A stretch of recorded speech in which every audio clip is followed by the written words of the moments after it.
Hello guys, and welcome back to the channel. Now guys, there are more details emerging regarding the Malibu oil scandal.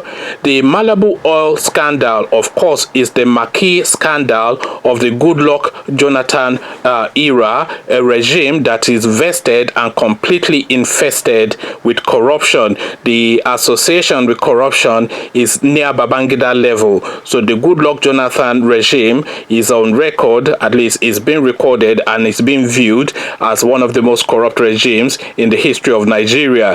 I am personally not of that view, but that is the popular view out there. And the marquee, the number one corruption scandal that sums up, there's a microcosm of the corruption that infested that regime, is this Malibu oil scandal. So now there's more details now emerging regarding the Malibu oil scandal as transpired under Goodluck Jonathan. So guys, I bring you this Malibu scandal. Ex-Russian diplomat who claimed Goodluck Jonathan received kickback appears in Italian court. So that's the headline. So now this this story is now going to the heart of the regime itself and to the very door of the then president Goodluck Jonathan, because there's now an allegation from a Russian person alleging that Goodluck Jonathan himself, received a kickback. So again, the headline: Malibu scandal, ex-Russian diplomat who claimed Goodluck Jonathan received kickback appears in Italian court. So that's the headline now to the body of the story. A former Russian diplomat, Adnan Agiev, on Wednesday appeared before an Italian court in Milan over the controversial Malibu scandal. Mr. Agiev, a middleman and defendant in the case, once claimed that our former president Goodluck Jonathan may have received $200 million in the controversial deal. The Russian middleman helped negotiate the transfer of OPL 245 oil block to Shell and ENI, two multinationals at the heart of the scandal. In 2017, a report based on Italian court documents obtained by BuzzFeed, an Italian business newspaper, Il Sole 24 Ore, quoted Mr. Agiev as saying that Dan Etete, the former petroleum minister at the heart of the oil scandal, said he intended to dole out as much as $400 million in bribes if the deal went through. If Mr. Etete actually paid out such an amount in bribe to Nigerian officials, Agiev stated that he would think President Goodluck Jonathan got at least $200 million of this money. BuzzFeed quoted an excerpt from FBI submissions to the Italian authorities as saying the revelations were made when the FBI interviewed Mr. Agiev, whom prosecutors also said met Mr. Jonathan on more than one occasion in Nigeria during the OPL 245 negotiations. Mr. Agiev, who at some point served as Mr. Etete's representative in the negotiation, said convicted former petroleum minister told him of the $400 million bribe to Nigerian politicians when he approached him for his payment. The Russian also repeated the claim in a follow-up interview with Italian prosecutors led by Fabio De Pascal in Milan. I said that if it is true that he had to pay $400 million. I assume that at least $200 million went to Goodluck Jonathan. I heard him, Chief Etete, he claims that he had to pay $400 million. So if this is true, if he paid $400 million, then most probably the president, as the biggest boss, took at least half of this. BuzzFeed wrote, quoting documents prepared by Italian prosecutors, Mr. Etete eventually received over $800 million of the $1.1 billion paid by Shell and Eni for the block. The former petroleum minister would later admit that of the amount that he received, only $250 million was meant for him. Only $250 million was meant for him. That's $250 million only. 250 is just small change, apparently. So this is the level of corruption that we're dealing with in that country. So that $250 million is now only to a minister. So, and that's just one minister, by the way. So that's only how much is coming to him personally of this shoddy and shady deal that they've done to do Nigeria down. So let's carry on. Mr. Jonathan has, however, denied any wrongdoing, and none of the officials during his administration has publicly admitted receiving the bribe. On Wednesday, Mr. Agiev is expected to appear as the first defendant in the OPL 245 trial to take the stand. ENI and Shell executives on trial had earlier declined to give evidence. All defendants deny wrongdoing. Last December, details emerged that Russia asked Italy to drop charges against Mr. Agiev.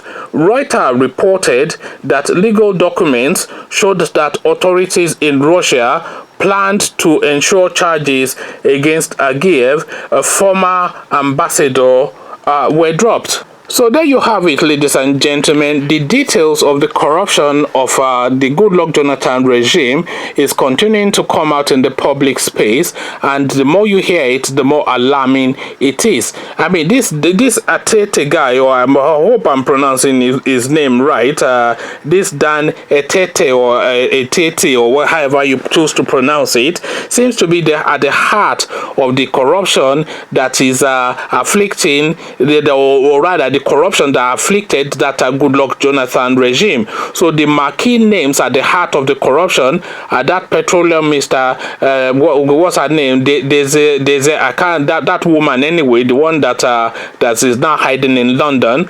What's her name again? That petroleum minister, Desiane Alice Maduekwe, or however you pronounce her name. Apologies if I'm not pronouncing her name properly. So that Alison woman, so that she's one of the key names. Dasuki is another key name, and this Dan Etete is entirely a key name as well. So all these people now are now being obviously held to the coal. Their feet is being held to the fire to explain what exactly transpired during that regime. Because I am a Goodluck Jonathan fan, and I make no apologies for that. I am a Goodluck Jonathan fan, and I think Goodluck Jonathan was one of the best, if not the best, president that our country has ever had.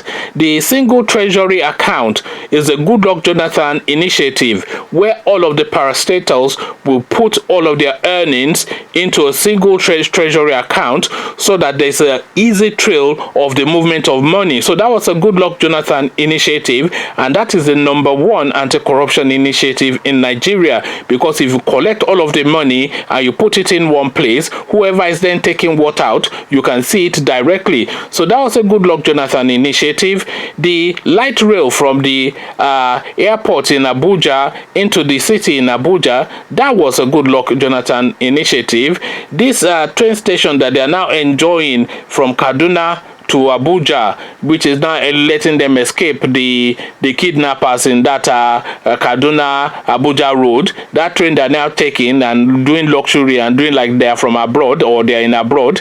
That train was built by Goodluck Jonathan. The Lagos to Ibadan railway, the money for that train station was built by Goodluck Jonathan. Goodluck Jonathan has built more roads. This is according to Fashola, the Minister of Works and Housing and Transport, or whatever else he is, the multi-portfolio minister. This is what he said when he first came in. He said, look, the Goodluck Jonathan regime has built more roads in this country than any other regime. So that was Goodluck Jonathan. So the Almajiri schools that is all over the north to help these children off the streets into some form of structure so that they can be identified and documented and see how they can be helped. This was a Goodluck Jonathan. So Goodluck Jonathan did a lot for the Nigerian state. The Lagos to Ibadan Expressway was 25% completed by Goodluck Jonathan before he left. This is something that they have been awarding contracts since 1999. This guy took it on and he took it to 25% before he left. So Goodluck Jonathan, for me, I am a fan of the guy. But the corruption of the Goodluck Jonathan regime is something that is undeniable. It is visible, it is manifest, and the Nigerian people got tired of it, and this is really why he had to leave. He did actually win that election, by the way, that 2015 election, but then you remember the rigging in Kano and all this underage voting and whatnot. But anyway, that's all gone and that's by the by. But now the chicken is now coming home to roost for a lot of these corruption cases. And all of these elements that are corrupt are now being identified and being prosecuted. The money that is going to be recovered, of course, is going to be relooted, because we saw what happened to the last trench of Abacha loots that came through, and they decided that they are giving it away to people, and that means effectively is unaccounted for, and the money is just being relooted effectively. So the money is recovered from these Dasuki's elements and these Tete elements and all these people. That money is guaranteed going to be relooted, because it's looted funds anyway, and there's no accountability in Nigeria. But really, the heart of the thing that afflicted that got Goodluck Jonathan out of government, in spite of all of his achievement, was this corruption thing. And at the heart of that corruption thing was this Malabo scandal. And at the heart of that Malabo scandal is this Dan Etete. But now this thing that this Russian person is saying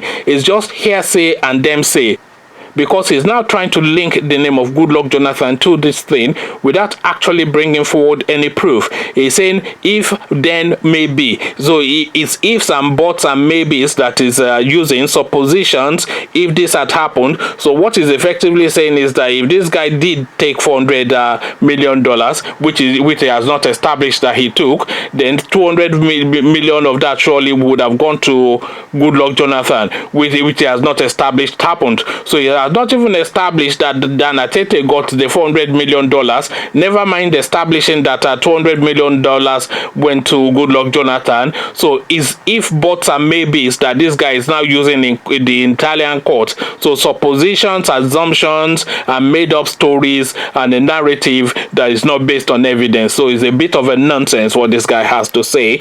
But the corruption of the Goodluck Jonathan regime is not a bit of a nonsense, and that really is what forced him out of government, in spite of the fact that he spent these 6 years in government pandering to the northerners and giving them everything that they asked them for. They still got rid of him anyway, because these people, they always go with their own. They are led by two things: religion and ethnicity, and nothing else. That's the only thing that the northerners care about, and you can pander to them for as long as you like. They would never yield unless they get their religion and ethnicity thing. The only other thing that they will yield to is force, which is what Obasanjo used, because the one thing that they understand and they yield to is force, because that is their own understanding of governance and leadership, is force and authoritarianism, a sort of a Buhari style type person. Conversations in the comment section is what I am inviting,